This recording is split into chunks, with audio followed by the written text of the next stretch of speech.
Recording in progress. Enable. All right. Okay. Can everybody see the screen okay? Oh yeah. Oh yeah.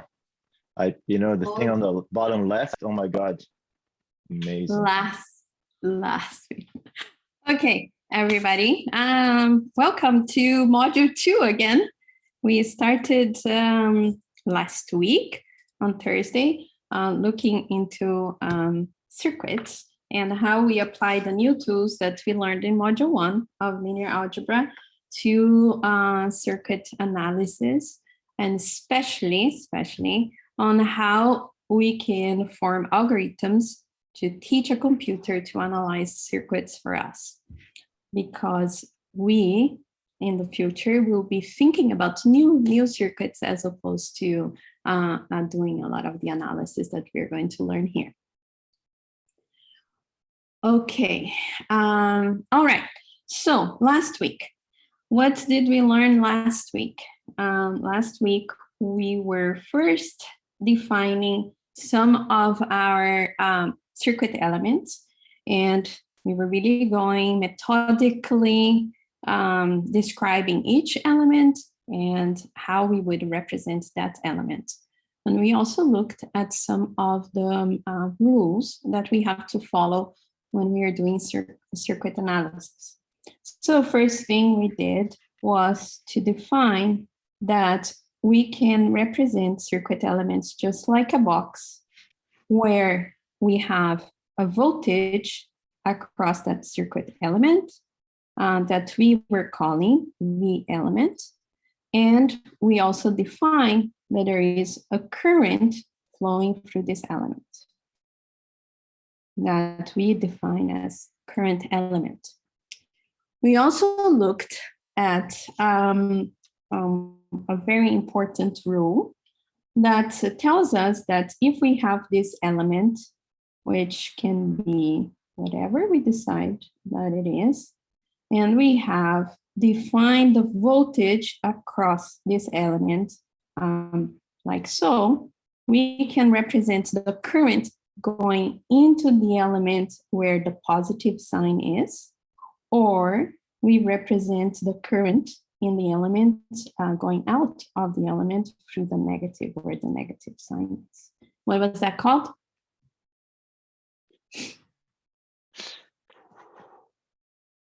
Aha, not KCL. That was called passive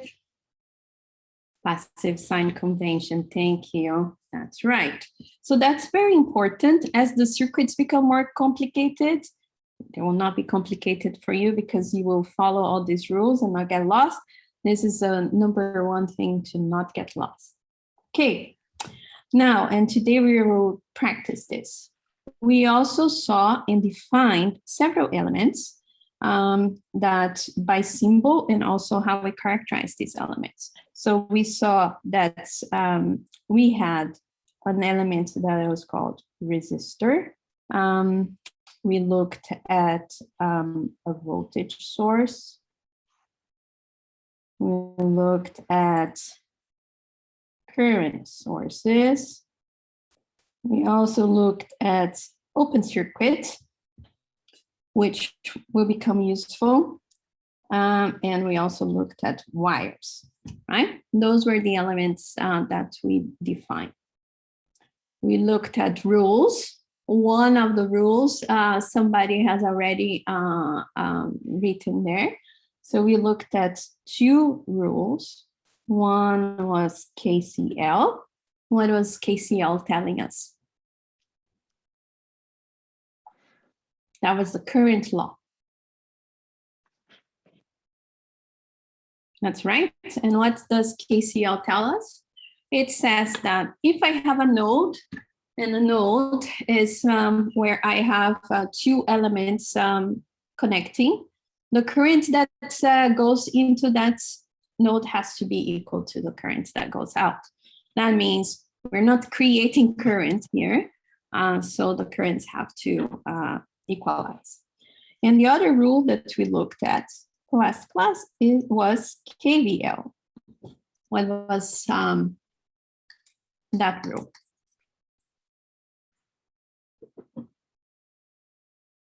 That was the voltage. Very good. The voltage around the loop is equals 0. We are going to apply this many times today. And finally, we represented our circuit elements on a plot that shows how the current measured in amperes and the voltage measured in volts changes, or what's the characteristics of that element, the IV characteristics of that element. So let's see, since we had Ohm's law song at the beginning of the class, let's do first Ohm's law for the resistor. We saw that the IV representation of Ohm's law would be a line. And if we looked at the slope of this line, we would get the inverse of the resistance. Yeah? Do you know what everybody should have at home? I'm sorry? Do you know what everybody should have at home? No. Maybe. Resistors, yes. I have resistors. A box of resistors. The other element that we looked at was open circuit. How does the open circuit looks like? What was a very important definition of open circuit? No current. Very good, Omar. So if there's no current going through an open circuit, that means that the voltage is determined by the external circuit. So we would represent an open circuit like this, where there is no current and it's just the voltage can be whatever. In the wire, what was important about the wire? Definition of the element wire.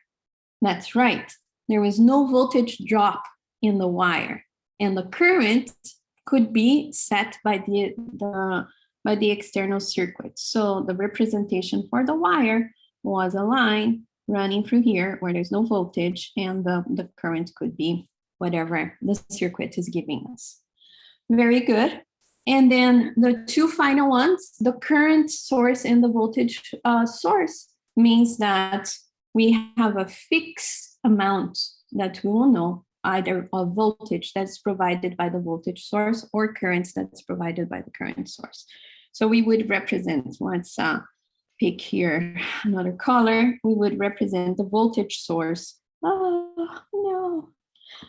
The voltage source with something that would run around here, this axis, with a fixed voltage, and the current source with a fixed current going around that axis. Very good. So now we should be all refreshed from last class. And we stopped right here when we were going to start developing the algorithm to analyze a circuit. And I chose a very simple circuit so that we can get very good practice and be rigorous with our rules and really understand all the concepts. So we have this circuit, a voltage source and a resistor. And we are going to follow rules, several steps that will help us to formulate this algorithm.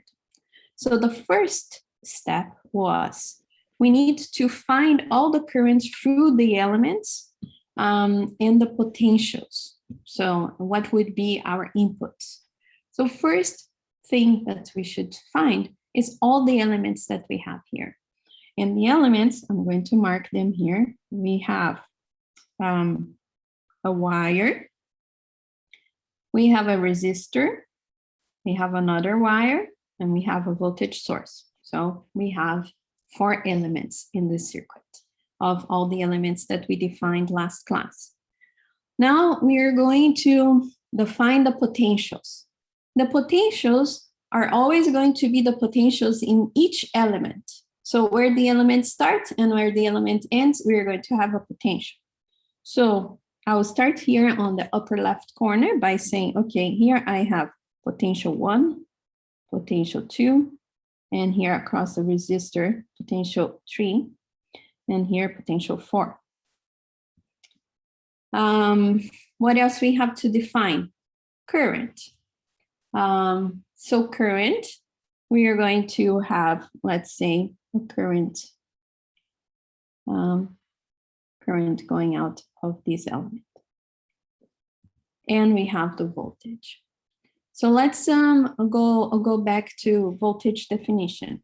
We looked at voltage and we said last class that voltage was the difference between potential.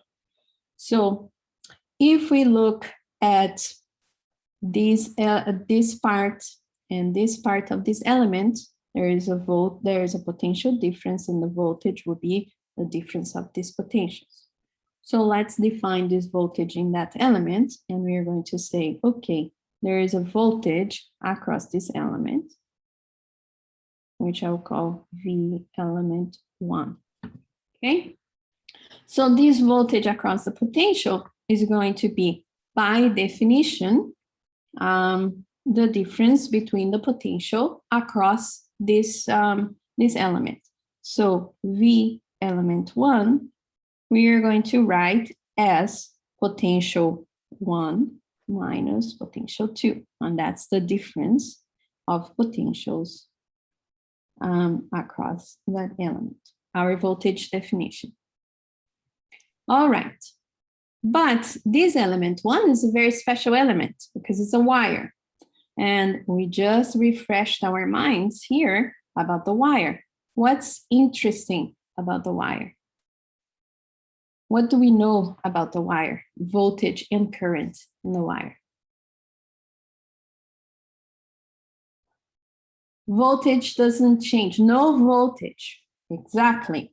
So we know by definition, because element 1 is a wire, we know that the voltage in element 1, which is a wire, we know that by definition, the voltage in element 1 is going to be 0, right? So now, what does that mean? It means that if I know that V element 1 is equal, the difference in potential, and we know that that's equal to 0, we find that the potential across a wire is the same, right? And that is going to be nice to use because we can now simplify this, this circuit even further and say, okay, in this circuit, I can say that I have 2 nodes because in this circuit, I have 2 wires, where we just saw here that the difference, the voltage across these 2 elements that are wires is equals 0. Okay, so I can say now, instead of having all these potentials as unknowns, I can call this potential here as UB and this potential up there as UA. And I know that now I only have these 2 nodes. So far, so good? All right. Ask questions if you need. Okay, so now let's go to step 1 of this analysis. In step 1, I'm going to take the same circuit, very simple circuit. So we will have our voltage source here and the resistor. And now we know that we had 2 nodes. One is the upper node, this node here, and the other node, which will be here, right? And we have 2 elements. We have Vs and R, which is our resistor. So the first step is select a reference and pick a potential value for that as 0. So I'm going to pick this lower node here and say, this is my reference. This is 0. Okay. In in many circuits, when you see more sophisticated circuits, you will see that people will take this node that is 0 and represent as ground, and they call it ground. Well, this is a bit confusing because one thinks that the ground has some current running away from the circuit. Okay, this is not the case. This is really a reference. It's just a reference where we say, okay, I'm naming the potential there 0, and I'm going to measure everything around the circuit with reference to that 0. It's like when we measure altitude, right? We say we take sea level as our measurement reference, and then we measure everything from sea level. So in circuits, we'll have here our potential is going to be 0 in one node. You know what it reminds me? No. Remember the trip that we went from Jerusalem to the Dead Sea? I remember. Yeah, so we started at about 800 meters above sea level. And then we drove and drove and drove, and there was this beautiful sign says sea level. And then we just kept on driving and driving down and down and down and got to minus 400. That's pretty good. So the reference, I guess, in that case was sea level and not the Dead Sea. That's right. That was the lowest point in my life. Okay. So the 0 tells you where the reference is. Now, okay, let's keep moving. Let's copy this circuit here so I don't need to repeat over here. And we build from here. Okay. Now, step 2. What's step 2? Step 2 says label all the remaining nodes as potentials UI. So in our case here, we have 2 nodes. So we already picked one as a reference, 0. So we are going to label this one as potential U1. Okay. And what do we know about this? Okay, we are having 2 potentials here. So when we measure these potentials, we will say, okay, we have that U1 minus 0 is equal to U1, which is also equal to V, the voltage across this. And in this case, the voltage between these 2 nodes that we have, 0 and node 1, we know it's going to be Vs because it's the only voltage that we have here in this circuit that is applied. Okay, so, okay, we found all this, the voltage and the potential. Very simple because we only have 2 potentials. So now I will copy again and we'll move to the next step. The next step will be label all the currents that you have in arbitrary directions. This is really, you pick the direction that you want your currents to be flowing through. Because if you pick the wrong direction, then your solution will show you as a negative sign. So you don't need to stress out about the current. I don't know where the current is going. Just pick one direction, stick to it, follow the rules, and then at the end, you know the answer. So I will pick here some directions for current. I'll say, okay, here at the voltage source, I'm going to have I1. And here, flowing through the resistor, I'm going to have I2. And directions completely arbitrary. I just picked that because why not? Okay. Now let's move to the next step. Where the next step in this analysis will be add signs. And now we are going to add the positive and the negative signs for all the element voltages using the passive sign convention. Okay, so here's where we have to pay a little bit attention to make sure that we are following the passive sign convention. So what I'm going to do here, oh, I lost my currents, right? So let me put my currents here. So in the currents, I had I1 going this way, and I2 going this way. So now I have elements. I have two elements. I have here my voltage source. That is an element. And remember, this positive, negative of the voltage source is just because it comes with the element. But we have still to define the positive, negative.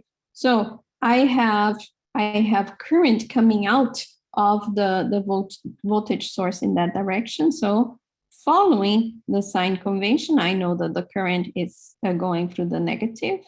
And so I would say, okay, here is V1, V element 1. I'll answer your question in a moment, Eufoma. And then here I have U2, so I will define here the voltage across the resistor, V2, following the passive sign convention here. Positive, negative current coming into the element through the positive. Go ahead. Oh, it's just a quick question. Like, I know that we could choose any direction for the current, but like, let's say I2 was going up and I1 was going the same direction. What would happen to the currents when they meet with each other? Oh, nothing bad, no explosions would happen. It's really just an arbitrary decision. And what's going to happen to our result at the end, mathematically, it will show that one current is negative. And one current, the meaning of current negative, it means, okay, you got this one wrong, so it's in the other direction. Okay, so that's why you can really be relaxed about picking the directions of the current, as long as you follow the passive sign convention, where you then label your positive, negative, following the passive sign convention, like I had here, current arriving at positive, and here's negative. And in these elements here, voltage, the voltage source that we had here, right? Because I defined the current going in that direction, that tells me that that has to be the negative terminal right here. Okay. That's the thing that you have to be careful about. Okay, so just computation, you get the right answer, but like realistically, if they're both going, then it wouldn't work, but we could still solve it. Yeah, I mean, it will always work, right? Because what's current? Current is just charge moving through a wire. Mm-hmm. So it's just that mathematically and computationally, then you would find it a different sign. Okay, thank you. Okay. All right. So let me copy this. I want to make sure that this time it copies with everything. And now we can move to apply some of our skills. Why? Okay, it doesn't work. Doesn't matter. Okay. Let's apply some of the skills that we learned here. I'll try once more, or I would just try. What are our unknowns? So now we are going to formulate our problem by writing a system of linear equations that can represent our circuit, our little circuit here. So in our circuit, we have the voltage source, the resistor, 2 nodes, and all our currents defined. So we had I1, and then here we had voltage 1, and then we have resistor I2, and then V2. And of course, we have our 0 as reference and U1. Okay. So if we were to, we are going to get there, Myra. Yeah. We're going to get there. If you have experience with circuits and you are excited to run ahead, hold your horses, relax, because we are all going to get there together. Okay, let's do this. To build a system of linear equations, we need to know what are our variables. What are our variables here that we could build our system of linear equations?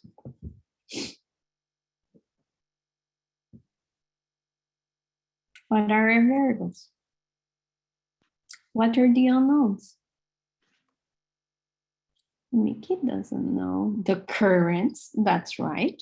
So we have I1, we have I2, and we will have, you know, if we had other currents, currents would be unknowns. What are the other unknowns?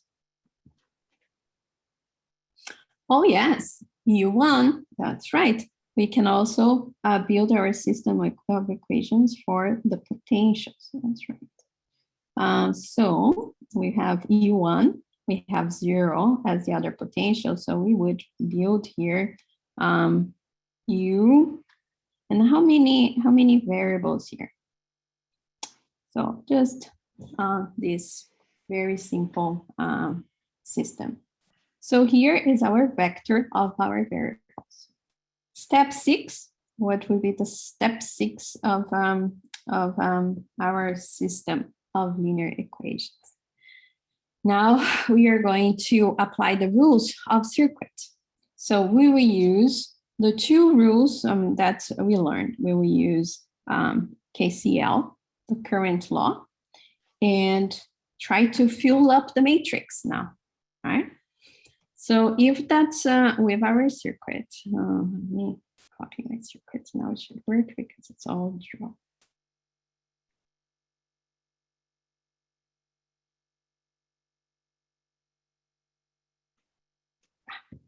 Okay, with this circuit, now we apply KCL. What does KCL tell us?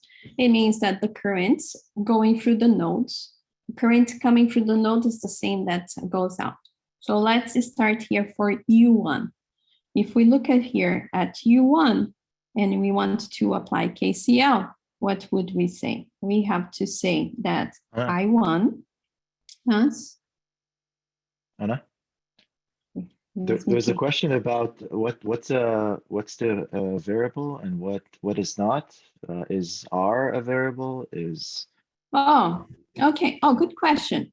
So in these circuits, the resistance is not a variable. We know the resistance. We built the circuit, right? So when we are talking to the computer, we say, okay, assume these algorithms, but resistance is this, and the voltage supply, we also know the voltage. When we pick up a battery, we know how much we are providing to the circuit. So our unknowns here are the potentials. We don't know what's the potential in each node, and we don't know the currents. So V1, V2 are not unknowns because we will get them from the other from the knowns that we have in the circuit. Okay, because V2 is the difference in potential. So we will find out what the difference in potential is, and the same for V1. Let's build the equations then. Let me know if there are other questions, Mickey. Okay. Yeah, actually, the R situation where you have a device under study that you don't know what it is, you can pose then those equations. At the end, this is what this thing does, right? Like it would measure what a device value is by solving something, but this is not the case here, I guess. Right. Okay. So if we are doing for the first node, we would write that, okay, current coming in into this node here, U1, we have I1 coming in and I2 coming out, and we know that they have to be the same. So I will write I1 equals I2. since we are going to write a system of linear equations here, we can actually say I1 minus I2 equals 0, right? And now we can start filling up our matrix. How is our matrix going to look like? We'll have here our A. We will have here our variables, which are I1, I2, and U1. And we will say, okay, this is equal. We will find out our solution. So let's fill up the first line of our equation like this, right, Mickey? So what can we write here? What's going to be my first line? I have 3 variables. How many columns am I going to have? Yes. So what is it going to look like? What's going to be the first column here? 1 minus 1, 0. Very good. So it's going to be 1 minus 1, 0 equals 0. Excellent. Okay. Now, that's all we can do here, right? Because could we write a system of linear equations for node 0, our reference? Should we?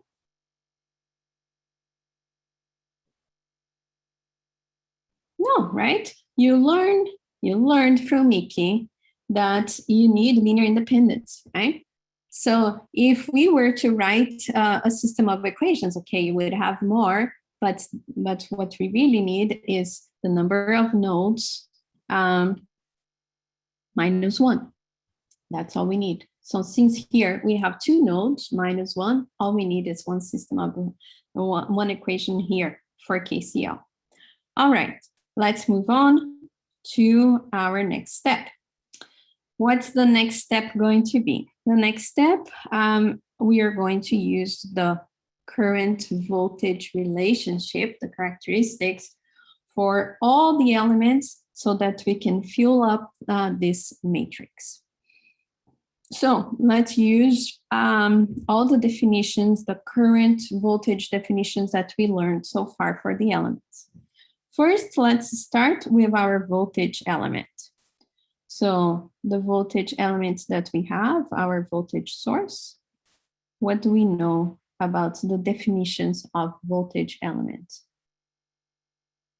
We know that V1, which was supposed to be here, V1, that's going to be equal, V1 is going to be equal minus Vs. Why minus Vs? Well, because I put the minus in this way because of the way the current was going, right? And that's the current, and here comes the answer to the question. Because of the passive sign convention, I had to label plus minus like this. So since they don't coincide in signs, this is going to be negative. But that's the voltage elements that we have. I also know that V1 is going to be the difference in potential between these two nodes. So if I go, when I look at the difference in potential, I always go from positive to negative. So in that case, V1 is going to be 0 minus U1 from positive to negative, which means that this is equal minus U1. So now we come here and we say, okay, then we can write that U1 equals V1. That means we have another equation here for our matrix, and which we can fill up. So let's now apply the IV characteristics to our element resistor. Now, what do we know about resistor? Resistor, we need to apply Ohm's law. So if I apply Ohm's law to resistor, we are going to have V element 2 equals I2 times R. Okay, but our unknown is potential. So let's write V2 in terms of potential. What is V2? V element 2 is going to be the potential going across that node.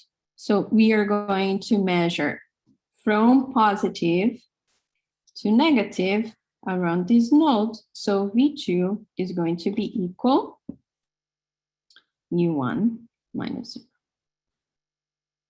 That tells us that we can write, okay, then U1 equals I2 times the resistance. And since we do want to write this in terms of a linear equations, we can write, just cleaning up here, I2 times R minus U1 equals 0. Okay.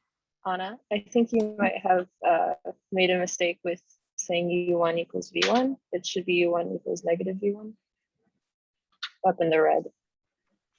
V1. This is U1. So where you have like the equations written in red and you're solving for U1 equals V1, Uh-huh. should it be negative U1 equals V1? You have it positive on both sides. Negative, yeah, because they were negative both sides. It's okay. Okay. Right? Wait, I then, said, then should it be VS? Because I don't understand why Right. we said. oh, you see, I see what you're saying. Okay, sorry. Yeah. Okay. Yeah. Yeah. Okay, cool. Thanks. Okay, so let's say negative here. Oh, this is a bit irritating. This. Okay. Oh, good now. Okay. So let's build our system of equations then. Now we have another row that we can do for I2. So what is I2 going to be like? Second row, how's it going to look like? I think you can do 0, negative R1. 0 R negative 1. That's right, because here we have 0. And then for I2, we have R, and then here we have negative 1. And then the middle line, what is it going to be? Oh, and this is equal 0. And the middle line from this equation that we got here, we could write that U1 is equal VS. So if I get my signs right now, I would have minus U1 equals to minus VS, which we defined at the beginning. And now I could write that my middle row here would be 0, 0, 1 equals VS. And now you guys know what to do. Because now you can just do the upper triangular matrix and do your Gaussian elimination, and you will be able to get to an answer. And what would be the answer? We would get that V1 is equal VS. We would get that I1 is equal VS over R. And we would get that I2 is equal VS over R, which is no surprise. We had only one loop. So some people were saying, oh, wouldn't the currents be the same? Yes, they are exactly the same, but now we proved mathematically that they are the same. And they are depending on the voltage that we are applying to the circuit and depending on the resistance that we chose, because that will define the current going through that resistor. So Okay, so this is what I was going to do on the last class. Let's get more practice, and I'll take a different circuit, and everything is going to become a little bit more clear here as we take baby steps on taking other circuits. The next circuit we are going to look like it's just slightly different, where we have now two resistors. So we are going to have our voltage source, and we are going to have resistor 1, R1, resistor 2, and we are going to go through the same process. Now we have VS, resistor 1 and resistor 2. What is special about this circuit? As we go here in class, we are going to build more and more circuits that will just, you will recognize the pattern in the circuit response, and then you can just build from them and assume that you know the answer and go from there. All right. So, okay. So the first thing we have to do is to pick a node and label this node as a 0. First, let's find our nodes, right? The nodes are where the connections between the elements. So we have an element wire at the top. And then we have a node here between the two resistors. And then we have a node here between R2 and the voltage source. So the first thing I'm going to do is to pick up one node. I'll pick this one and say, okay, this is 0. This is my reference 0. Okay, so step 1, I found my junctions, I see where my nodes are, and I labeled one as ground. Okay, do you still have a question?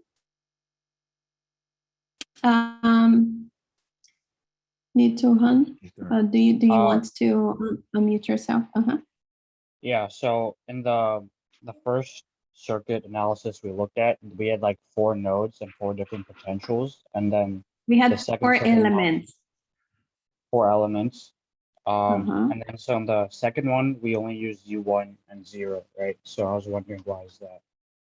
Why is that? Okay, I will do it. Why we only use the 2? Because we define, it's when we define the wire element here. So I said, okay, since this is a wire and element 1 and element 3 here were wires, then we could tell that the voltage across that wire is 0. And then the potentials, then I relabeled them as only 2 potentials. Because of the wire. And here is what we are going to assume and do from now on also. So we see that we have one node, okay, we have a wire element here, a resistor, another wire, a resistor, another wire, and a voltage source. So we are going to, because now we know that the voltage is 0 on the wires, this is what we are how we are going to label. Okay, second step, what's the second step? The second step is, okay, we are going to label all the remaining nodes and put our variables there. So if I were to come up here, okay, I labeled my reference node, but I also know that I'll have one node here and one node here. So now we are going to have 2 potentials that are unknown. Okay, so let's do that. Let's label all our other elements as our potentials. So what do we have? We will have this node up here, which I'm going to label U1. And the node here for the resistors, I'm going to label U2. Over here, I picked this lower node as our reference. Step 3, label all the currents. going through the node. And now it's when we label the currents with arbitrary directions, and we watch the sign later. So I'm going to do something nice here where I'm going to say, okay, I have I1 going here, resistor 1. We will have I2 going through resistor 2. And I'm going to label I3 here in our element voltage source. Now, the next step requires some thinking. Why? Because the next step, we have to label the positives and negatives. So now in the next step, we need to pay attention to the passive sign convention as we label our positive and negative. Okay, so let's do that. So if I have I1 going into R1 in this position, that means that I will have positive here, negative, and this is going to be V element 1. I2 going through the second element in this direction, so I'll have the same positive, negative, V element 2. And then I3 arriving our voltage source with this direction, which means I have to say, okay, positive, negative, and this is going to be V element 3, which is from the voltage source. Okay, getting more, oh, what is driving the currents downwards? There's nothing driving the currents downwards. I decided, because I can, and you can too, that I3 is going to be down. If you decided that I3 was going to go in the other direction, that's okay. You just have to stick to it and follow the rules, okay? There's nothing driving I3 down. And you have to get used to this because you are talking to computers now, okay? And so you have to follow rules so the computer knows what's going on. Okay, Myra, very quickly. Instead of the arrow going into VS, could we have it starting from the bottom and then going out, but still going down? Good, yeah. And that would still follow our convention, right? Right, okay. Mm-hmm. All right, next step.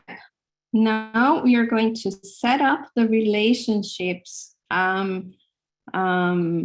Now that we added all the plus and minus, we are going to set up the relationships such that we have our matrix where we have A, vector X, and our results.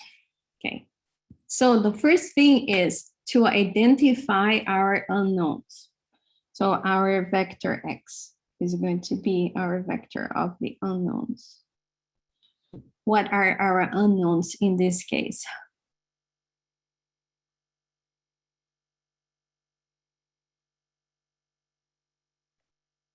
I2, I1, I2, U1, and U2. That's right, we have 3 currents. So our unknowns are I1, I2, I3, and now U1 and U2. Very good. Sounds good? Following? Okay. Then we keep going, following our rules here. The next thing we have to do is to use KCL to fill in as many rows as we can from our equations. So let's do that. Let's KCL. Let's remind ourselves. KCL has to be always something that you remember. So KCL says the current flowing into a junction must be equal to the current flowing out. So let's do that. Which junction are we going to take first? Let's take U1 first, which is this junction here at the top. So what are the currents that we have? We have I1, And we can write that I1 plus our next current, which is I3, is equal to 0. That will be our first equation. Now, if we take our resistor element here and apply KCL to R1, our first resistor, we have I1 coming in, I2 coming out. So what are we going to say? We're going to say that I1 is equal I2. So if I want to write as a system of equations, then it's always good to equal that to 0. So I'll say that minus I1 plus I2 equals 0. I'm just setting up such that we have our matrix already formed and to follow the unknowns that we have. Okay, all good? So Anna, there was a question. Why is there any current labeled on the node that goes to the ground, that's connected to the ground? Why there is no current labeled there? Yep.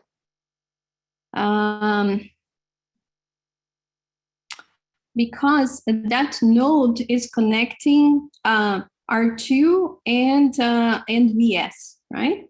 So this is where our node is.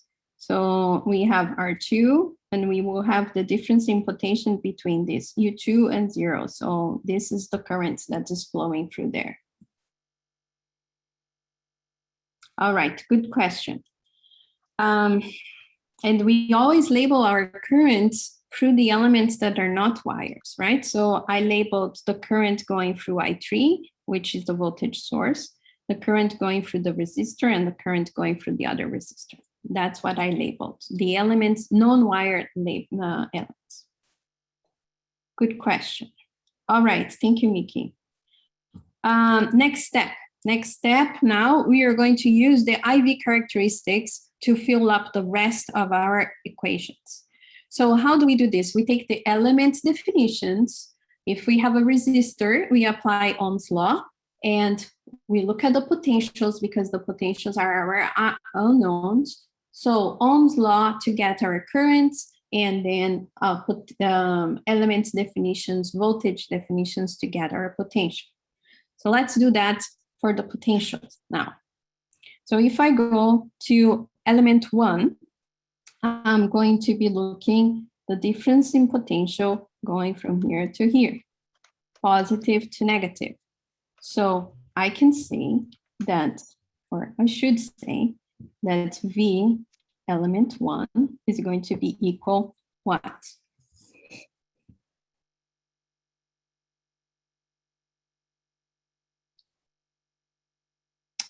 Let's be element 1. Oh, sorry. We are doing the difference in potentials. That's right. U1, so we are going to look V element 1. So we have positive here, U1, negative here, U2. So V element 1 is equal positive minus negative 1, U1 minus U2. Very good. Let's do that for V element 2. Some of you are more familiar, and I can see through the answers that you are jumping. So be careful, because as we move on, if you jump and you take the wrong jump, then whee! Okay. So it might be tedious, but it's very important to get the method. Okay, V element 2. So we are going to look at the voltage across element 2, which is this resistor, positive to negative. We have U1 here, and we have 0. So V element 2 is going to be U2 minus 0. Very good. And finally, we do the same for V element 3. V element 3, which is our current, our voltage source here. So we are going to do from positive to negative. So V element 3 is equal U1 minus 0. Good. So what can I say here? I have V element 1 is U1 minus U2, V element 2 is equal U2, and V element 3 is equal U1. Now we apply the definitions of all the elements. So let's again take a different color here and let's apply the definitions of all elements. So element 1 is a resistor. So I will say V element 1 is equal Ohm's law. What's Ohm's law? R1 times I1. Element 2 is also a resistor. So I can say V element 2 is equal R2 times I2. Element 3 is a voltage source. And I can say that V element 3, by definition, is Vs. Yeah. Yes. There's some questions about definition of junction and nodes again, maybe worth clarifying. Yes, of course. Junctions and node.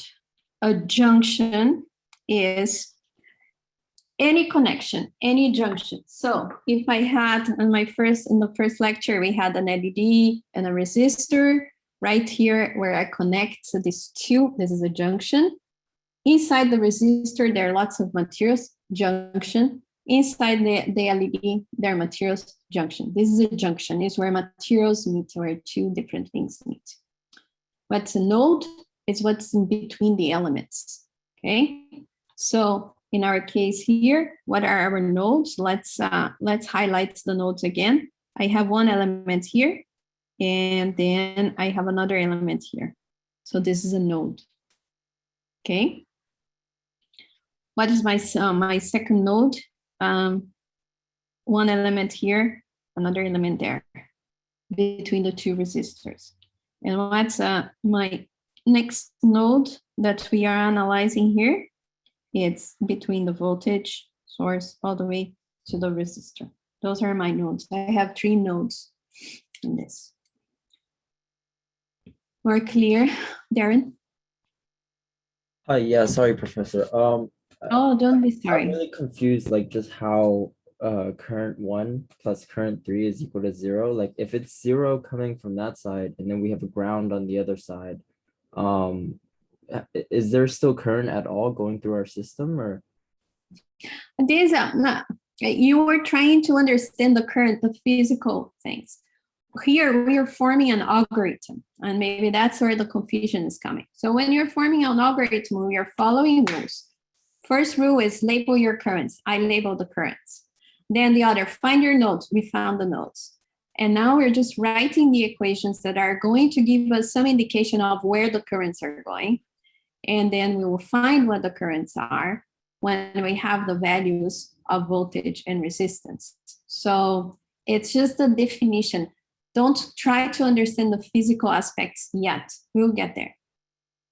All right then, thank you, Professor. All right, yes. So For maybe physicists, it just- hurts me to teach an algorithm, but that's what we have to do. But Okay. maybe just to point out that there's no current going through the ground. Yeah, It's there's no just current just a escaping the reference. circuit. It's a reference. The ground, the 0 is a reference, where I'm measuring all my potentials with that reference.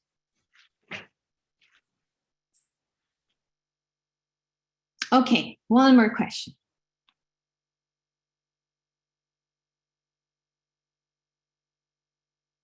No, okay. All right, I'll keep going then. Let's build our equations. So, yes. I would like some clarification on U1 and U2. Like, what is U specifically again? Can you say it? Because I'm thinking that it's the junction, but right now I just saw that it's not. Yes. U is a potential. Potential. It's like energy, right? So if I want to take a charge from point A to point B, I need energy. And the energy that I use, that's the potential. Okay. Thank you so much. Remember, for example, when you studied physics and you studied all the types of energy, there was potential energy, right? So if you have a particle at a certain height, that particle will have certain energy to go down. That's the potential energy. Similar here to charges. All right. Thank you. No problem. Keep asking. Okay.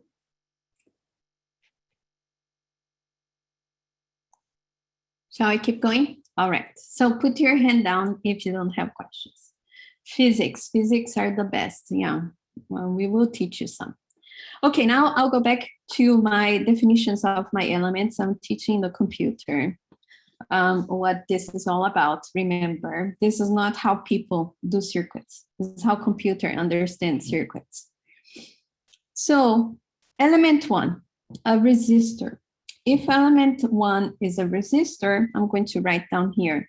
That means I can apply Ohm's law to the resistor, which means that V element one is going to be equal resistance times current, right? But I can also write then, because we already have that V1 is equal U1 minus U2, which means that we have a new equation here for our resistor element, and that can be written as R1 I1 minus U1 plus U2 equals 0. So that would be our third equation, which we got just by the definitions of the element. Voltage drop and Ohm's law. Let's do the same thing for the second element, which was also a resistor. So I can write that U2 equals R2 I1, R2 I2, because I already saw here that V element 2 is equal U2, right? So putting in the shape of an equation, we will write R2 I2 minus U2 equals 0. This will be our fourth equation. And then the fifth equation is very simple. For V element 3, we already know that V element 3 is equal U1 and V element 3 is equal VS. So I know U1 equals VS. This is our fifth equation. Now let's populate our matrix and create our nice matrix so that we can solve, or the computer rather can solve. We created all these equations, so let's form our matrix. You can help me. So we'll have here a system of equations, which is much bigger than the one we had before. Okay, first line.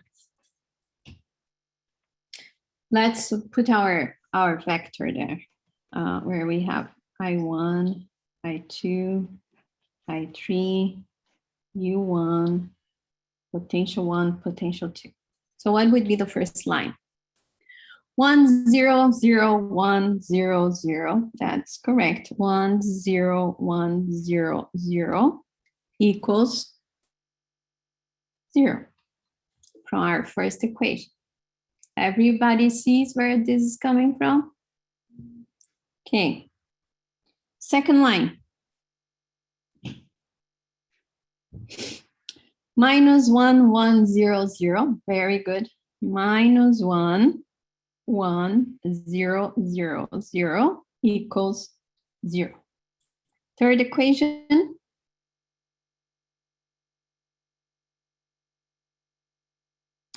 R1, 0, 0, minus 1, 1. Very good. R1, 0, 0, minus 1, 1. Sorry, I messed up here. 0.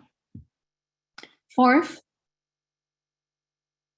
0, R2, 0, 0, minus 1. Very good. 0, R2, 0, 0, minus 1 equals 0. And the last line, 0, 0, 0, 1. That's right.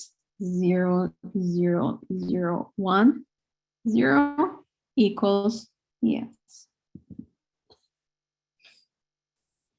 Great. Okay. Now, what do you do, or what the computer does?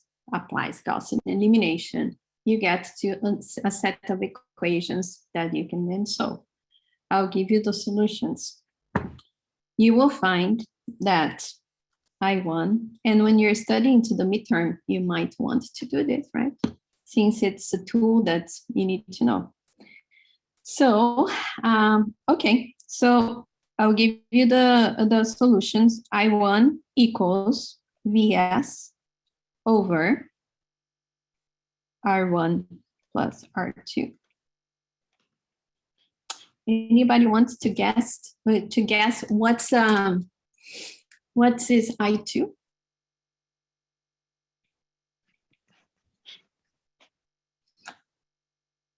That's right.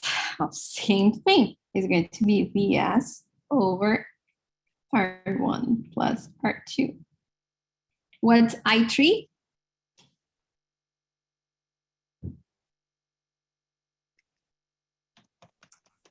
That's right. I3 is minus Vs over R1 plus R2. And that was one of the questions, right? Why did you put the signal of why did you put I3 going that way? What's making I3 going that way? I made it. And now when I get here to the end, what do I see? I see that actually, that was not the right direction, right?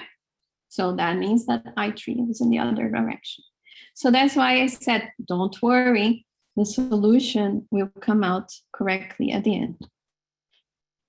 Okay, and what else, what are our other solutions? Okay, U1 was a variable, so we know that U1 is equal Vs. And what is U2?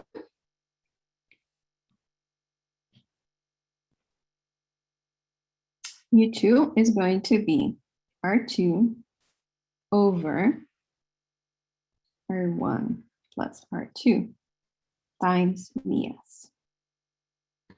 How do I know that? Because we had here what U2 was. U2 was R2 times I2, right? So you get this. Now, the interesting thing about this circuit is that the potentials that we had across these two resistors are going to depend on the ratio of the resistances, which means that that voltage that we had at the beginning, that was an applied voltage Vs from our voltage source, is going to drop through the resistors. As we talked in the first lecture, there's always a voltage drop. And that voltage drop will be scaled by the resistors. And that is why this circuit is called a voltage divider, because we are going to divide that voltage for the resistor. And this circuit is quite important because this is a circuit operator, which means that in other more complicated circuits, you are going to see this block repeating every time that you need to design something where you have a specific requirement for the voltage across an element. Okay?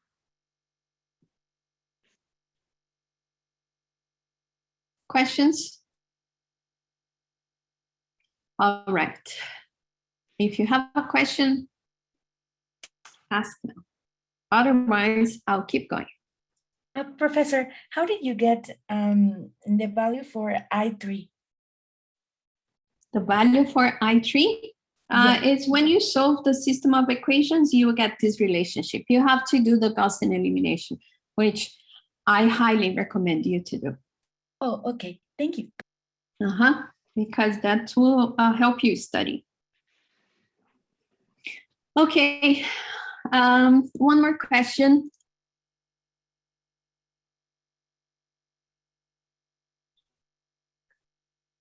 Darren? Yeah, sorry. So if we did Gaussian elimination, then we would get like for example, like the row in I3 would be like a quotient. Like how is that possible for a row? You will you have to do it. You can also do via elimination, and I think during discussion you will do all the steps. Oh, okay. But All right. believe me, that's the solution. Okay. And all right. believe me, you should try to do the Gaussian elimination. Okay. All right. Thank you, Professor. Enjoy. Okay. Now, the way that this module goes is that I'll give you some tools on the circuit analysis, and then we'll go back to some physics. We will dive into the physics, and then I'll give you more tools. So now we learned all the elements. We learned voltage, potentials, and currents. We have a voltage divider in our pocket. So now I'll talk about some physics so that we can talk about our next application. So let's remember a few concepts here. Charge. What's the charge in a circuit? Of course, for those of you who studied physics, a charge can be an electron or a hole, right? But here, for us, we will say that the charge can be positive or negative.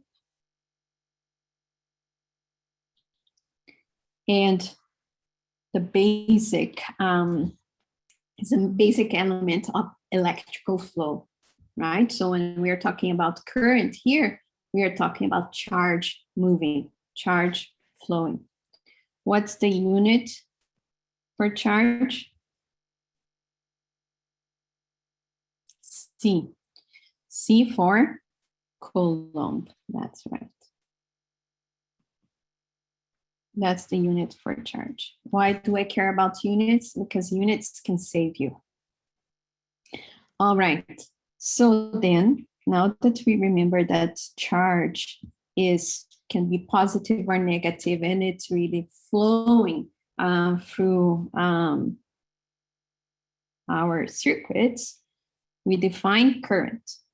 We already defined current last class, but now let's go back to it. What's current?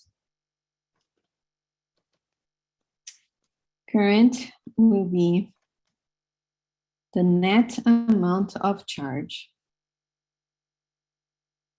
that passes through or a cross section through a material that passes through some material, some cross section. So that has some area over a period of time. So current is charge moving over some sort of material in a period of time. Okay, so if we wanted to write current in amperes, it's going to be the derivative of charge over time, the gradient of charge over time.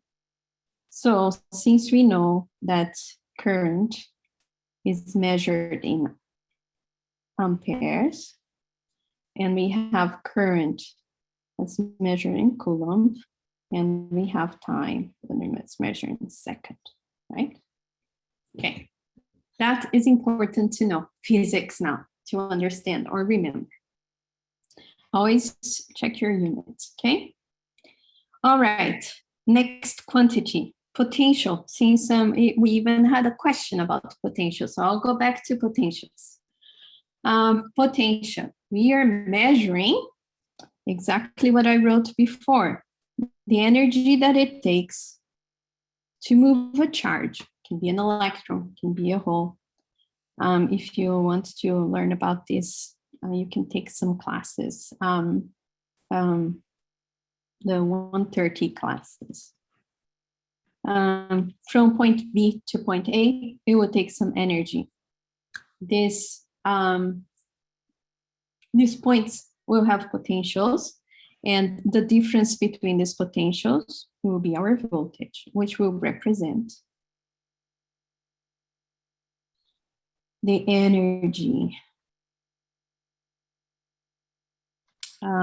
that's needed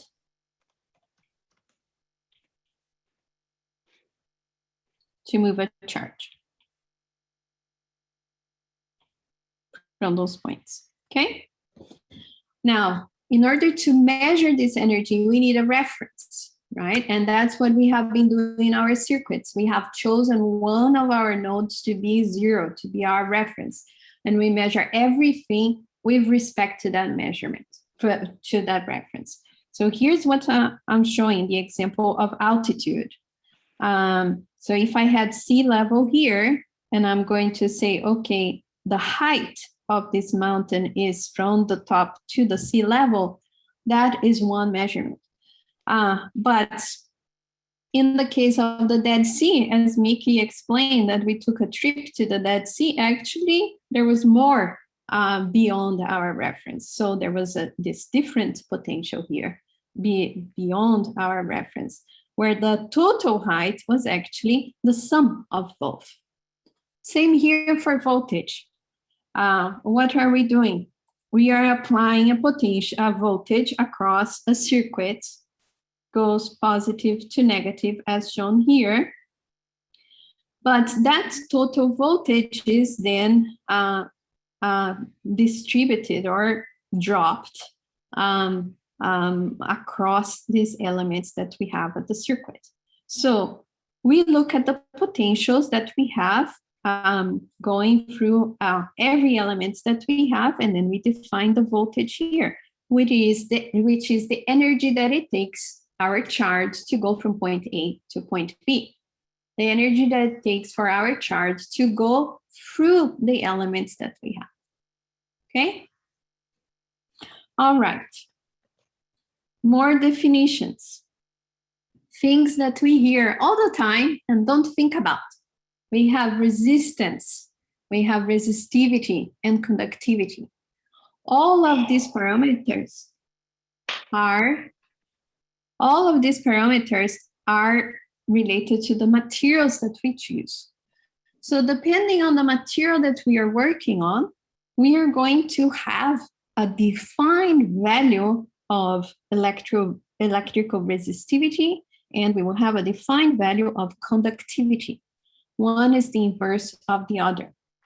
So, for example, you can compare copper with nickel, and you will see here, what's the resistivity? Ohms times centimeters. So this is telling you what's the resistance that a charge will find to move through through 1 centimeter of this material.